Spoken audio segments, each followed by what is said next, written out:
Hello, welcome back to my video blog. Here the main attention this week has been on the thorny subject of immigration.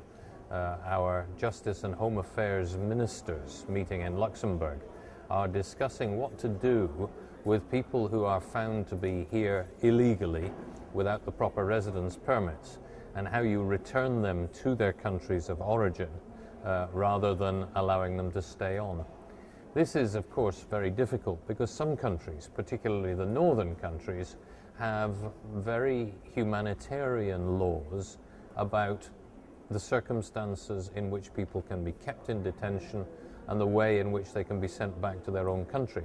Many southern European countries don't have laws at all and have no proper protection for the human rights of people who may be held in detention for a very long time indeed.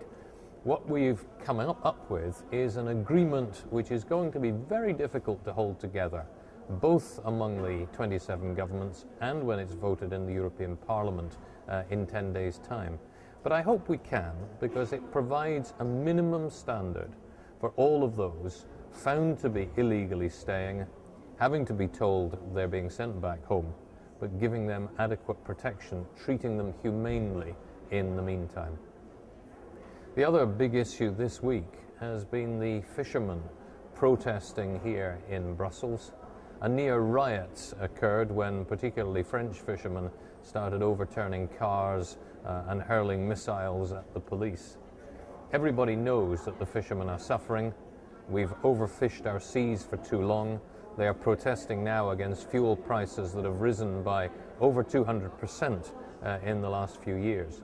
But even the fishermen need to recognize that there are ways of making their case peacefully and democratically, and that coming here and causing a lot of trouble in Brussels is not going to do their cause any good at all.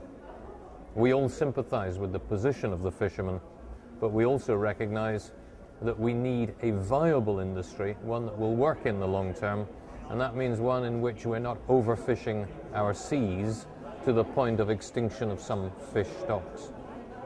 I hope this is of interest to you. If you have any other questions, do get in touch with me. Please come back and visit my video blog again in future weeks.